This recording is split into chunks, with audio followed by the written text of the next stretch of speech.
Eu sou Jéssica Bezerra dos Santos, sou mestranda do Programa de Pós-Graduação da Universidade Federal de Pernambuco, no Nordeste do Brasil, e estamos desenvolvendo, sob a linha de pesquisa Processos Psicossociais, Poder e Práticas Coletivas, estamos desenvolvendo uma pesquisa cujo tema é a hipersexualização infantil nos cyberespaços. A expressão da sexualidade humana encontrou solo fértil nesses cyberespaços por razões de possibilitar o anonimato e a impessoalidade dessas interações. Sites pornográficos categorizam fetiches e seguidores para exercer e praticar essa sexualidade. Muitas vezes as sexualidades podem passar do comum para as aberrantes. O fetiche age play é um fetiche de dissimetria etária onde desenvolvidos encenam ter idades diferentes e uma distância grande entre essas idades. Eles assumem a postura de criança e o outro assume a postura de adulto. Essa prática vem crescendo, ganhando notoriedade e acaba chamando a atenção da teoria da sexualidade para a psicanálise, porque acaba trazendo alguns termos, alguns conceitos da psicanálise, como o próprio conceito de fetiche. O fetiche é um termo usado para categorizar tipos de sexualidade em sites pornográficos.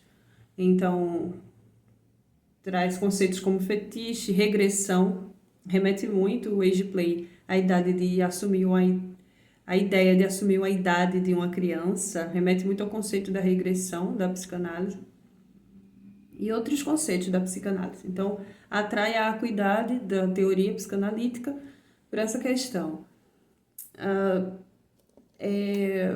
A gente investiga lá no laboratório,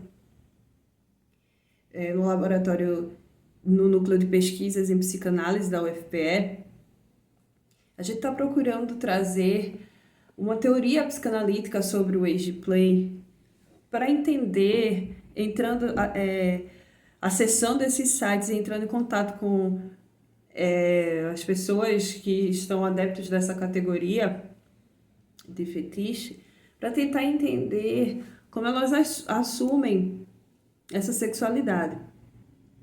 Se tem a questão do gozo ser exclusivo, né? Se a pessoa só consegue obter algum tipo de satisfação acessando esse site, vivendo integralmente a sua sexualidade dessa forma, e tentar relacionar isso com o gozo perverso, né? A questão da exclusividade no gozo perverso, que é padrão, rígido, a gratificação é rígida, né? Padronizada, assim, rebaixado em termos de... O objeto é rebaixado só para exercer aquela fantasia. Então, muito relacionado ao desejo perverso. Então, para tentar entender se esse é o caso do adepto do fetiche, também queremos relacionar com o aumento as pessoas estão acessando esse tipo de conteúdo, mas também estão admitindo mais que consomem esse tipo de conteúdo. E a gente também quer tentar entender se esse aumento, essa tolerância maior, pode estar envolvido com o laço social perverso, com um mecanismo que se opera atualmente na sociedade, um mecanismo perverso de alguns tipos de laços, né? A gente quer entender a prevalência disso, se isso ajuda, se esse tipo de tolerância, esse tipo de sexualidade ajuda, porque é uma sexualidade imediatamente ligada ao pedófilo. Pedófilo posicionado na estrutura perversa. Então, a gente quer trazer teóricos que estão evoluindo em consenso o conceito de perversão, um conceito que também já é bastante problemático, que é necessária a problematização desse conceito, já que ele não é não é tão facilmente aceito em consenso. A metapsicologia da perversão ainda é um pouco obscura dentro da teoria e problematizando essa questão tanto, problematizando o fetiche age play, tentando perceber se ele é de fato um fenômeno da hipersexualização infantil, o que está ocorrendo no cyberespaço, ou se ele é uma simples expressão de uma sexualidade dissidente. A gente quer entender essa relação. Entendendo essa relação, a gente quer saber se for o caso de perceber na pesquisa com esses adeptos, que a gente vai estar entrando em sites, né, para pesquisar a acepção desses adeptos, a acepção que elas têm da própria sexualidade, para entender se é um gozo rígido, tal qual o desejo do perverso, se é mais flexível, qual é o nível que aquilo ocupa ali de prioridade em suas vidas, em sua expressão da sua própria sexualidade. Então a gente quer entender o gozo perverso, o gozo neurótico, dentro desse fetiche, né? Então a gente vai trazer conceitos através dessa revisão bibliográfica com a perversão. A gente vai trazer conceitos para apurar a gênese do conceito de fetiche, tanto para Freud quanto para Lacan, a questão do desejo perverso, a questão de problematizar as construções teóricas sobre a perversão, que estão muito num campo de moralista e de juízos de valor, né? O perverso, a gente fala em neuroses. A gente tem aqui um teórico brasileiro, Mário Flig, que ele fala bastante sobre a possibilidade. A gente fala em neuroses, a gente fala em psicoses, mas a gente não fala em perversões. Então, a gente tem um livro chamado Perversões, O Desejo do Analista em Questão, também é um livro que fala sobre a possibilidade da clínica com a perversão, né? E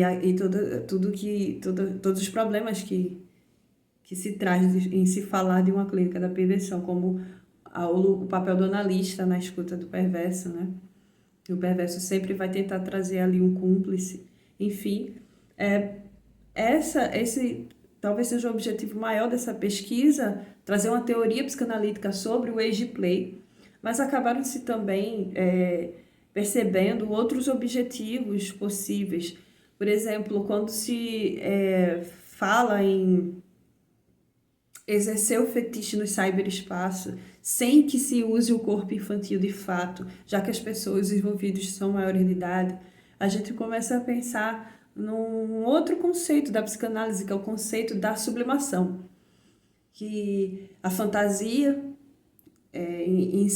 enquanto apurávamos a gênese do conceito de fantasia perversa e do devaneio para o neurótico, a gente chegou a essa possibilidade, né? É esse questionamento. Será então que exercer o fetiche de play no cyberespaço é uma forma de sublimação de um traço perverso pedófilo, né? Então a gente começa a pensar nisso também e desenvolver essa ideia. Consequentemente, buscando também os conceitos de sublimação, trazendo um apurado sobre a sublimação e sempre procurando sair desse campo do moralismo, que esse não é o objetivo, longe de ser esse o objetivo da pesquisa, né? Moralizar uma expressão da sexualidade, que no caso seria o fetiche age play.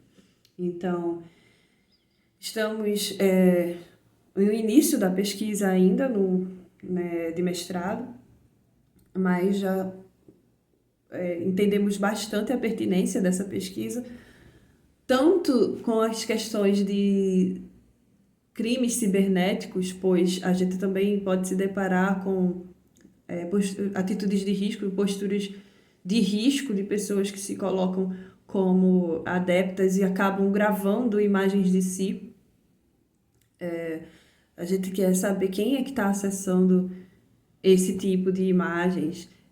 Também as faixas etárias reais, não as fictícias das categorias, para buscar talvez até encontrar um padrão de risco, né? Um padrão predatório para os que consomem esse tipo de pornografia e que se identificam como homens, né? Então a gente quer saber se pode ser também um tipo de ensaio se pode haver a possibilidade de acessar esse conteúdo ser um tipo de ensaio para passagem ao ato pedófilo. Então a gente objetiva também perceber as semelhanças dos casos clínicos que se tem na literatura psicanalítica e com relação ao comportamento desses adeptos, né? Perceber questões como comportamento predatório, a rigidez do gozo. Então, esse é o nosso que temos concluído por enquanto, né? A pesquisa ainda tem mais um ano de pesquisa, 1 ano e meio de pesquisa. Posteriormente, vamos publicar os resultados que acredito serem de pertinência atualíssimas, né? Discutir a hipersexualização infantil no cyberespaço, massivamente acessado cada vez mais também por crianças, né? Acho que também vai ser pertinente na questão na questão de proteção social de menores que acessam o cyberespaço.